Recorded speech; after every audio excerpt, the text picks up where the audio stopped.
Lisa, what do you think this DOJ meeting that he just said he didn't know about, but he thinks is appropriate, is all about? I can only speculate what it's about, given the statements that have been made both by Todd Blanche and by Ghislaine Maxwell's lawyer, David Oscar Marcus. But, Chris, one of the things that weighs heavily on me is where Ghislaine Maxwell is in her own journey in terms of contesting her conviction. Ghislaine Maxwell's 20-year sentence has been upheld by the Second Circuit. That's a federal court of appeals. She is now through the briefing before the Supreme Court to try and get the Supreme Court to review that conviction. The Department of Justice itself submitted a brief just last week in which they said that that conviction should stand because Ghislaine Maxwell was essentially not entitled to claim protection from a deal that Florida prosecutors cut with Jeffrey Epstein many years before that. That's the only question that's being asked of the Supreme Court. Was it right to say that Ghislaine Maxwell has no rights to enforce that agreement and therefore it was just to prosecute her?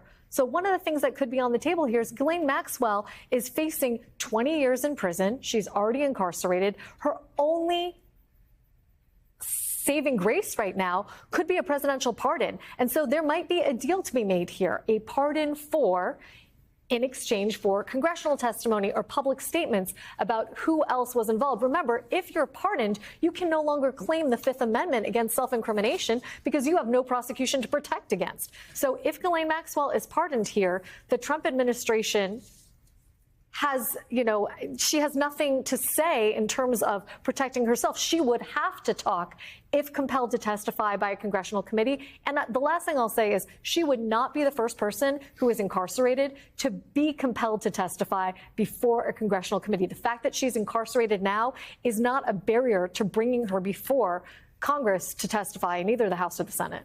But here's the key question, Tom. What are the chances Ghislaine Maxwell has some kind of critical information that hasn't been out there before? And what are the chances it comes out publicly, if it even exists? I don't know what the heck she could testify to. I don't know what's going on here. The Trump administration successfully brought a case against Jeffrey Epstein in their first administration, a good investigation, and had a lot of evidence against him at the time when he died by suicide. He's dead. He's been dead for almost 6 years. So there's nothing new about Jeffrey Epstein as far as his activities since then that Ghislaine Maxwell or anybody else could testify to.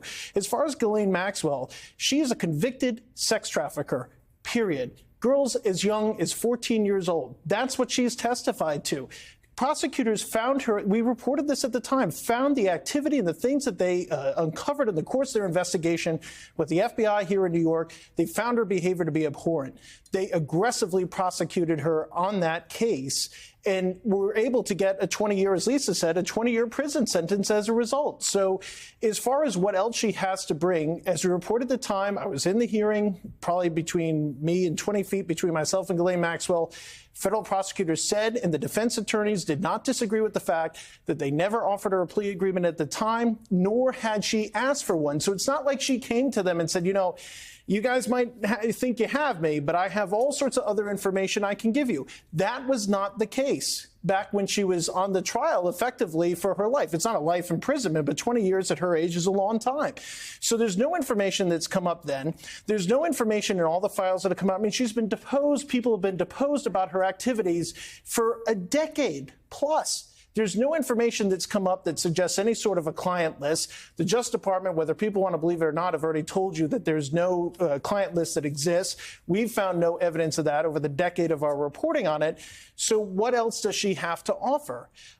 There's all sorts of, to Lisa's point about the speculation about the types of things that she could say, the types of things politically she could say. I'm a law enforcement reporter. I'm focused on the law. I'm focused on criminality. I don't know what else she adds to the conversation at this point. And I do wonder what the victims think about the opportunity that she has a chance to speak out publicly, not in the court of law. Presumably, she could be held liable for lying to Congress if she did something along those lines. But what does she have to offer at this point? That's the big question. She's absolutely going to argue Again, to something Elise alluded to going through the appellate system. She's talked about this nonstop, the idea that she was covered by the non-prosecution agreement, which is a real stretch. The courts have already ruled with respect to the law, or literally any legal analyst you could possibly talk to.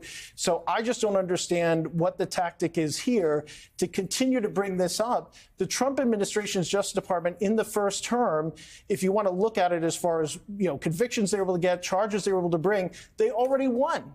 So we're going back and revisiting this issue. I understand what you're both saying, approaching it from the law, but let's approach it from politics. And what we all know, Jeremy, is that the MAGA base wants answers. Whether or not the questions they're asking are legitimate, whether or not all of the information is already out there, they want something that they haven't seen yet. And just now, and the president is continuing to answer questions, he's been talking while we were talking about Barack Obama. He's been talking about the 2020 election and how he was robbed. He's been talking about the auto pen. He's been talking about anything that's not related to Epstein. And then he said something earlier, not only that he didn't know about Blanche, but he wants people to stop talking about this nonsense.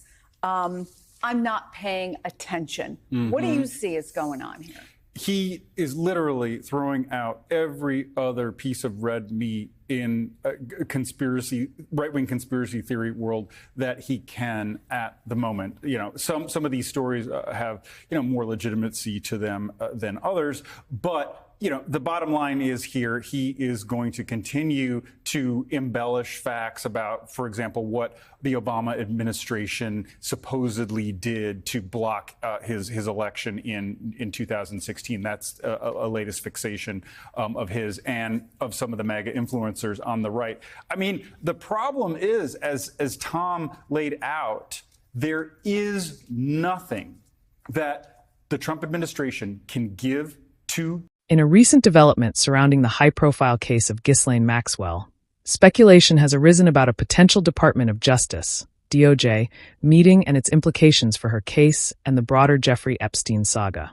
Maxwell, currently serving a 20-year sentence for her role in Epstein's sex trafficking operation, has had her conviction upheld by the Second Circuit Court of Appeals. Her legal team is now seeking a Supreme Court review, arguing whether she can claim protection from a non-prosecution agreement Epstein secured with Florida prosecutors years ago. The DOJ, in a brief filed last week, maintained that Maxwell has no legal standing to enforce that agreement, solidifying the grounds for her prosecution. The discussion around Maxwell's case has taken a new turn with suggestions that a presidential pardon could be on the table, potentially in exchange for her testimony before Congress or public disclosures about others involved in Epstein's activities. Legal analysts point out that a pardon would strip Maxwell of her Fifth Amendment protections against self-incrimination, compelling her to testify if summoned by a congressional committee. This possibility raises questions about whether Maxwell possesses undisclosed information that could implicate others, though skepticism abounds about the existence or value of such revelations. Maxwell's conviction stems from her role in facilitating Epstein's abuse of girls as young as 14, with federal prosecutors in New York describing her actions as abhorrent. Despite extensive investigations and depositions spanning over a decade, no evidence of a broader client list has emerged, according to law enforcement reporters and DOJ statements.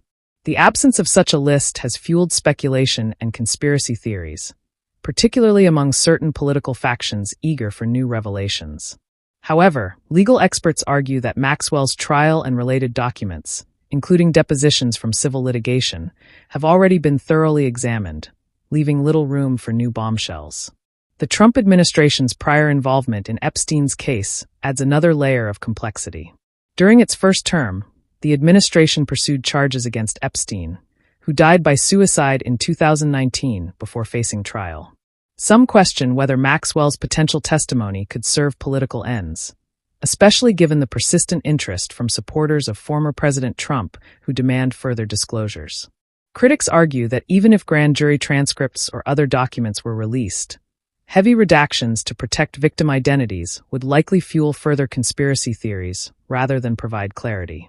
Legal analysts emphasize that grand jury materials, if ever made public, would likely contain only granular details of the evidence used to indict Epstein and Maxwell, offering little new insight.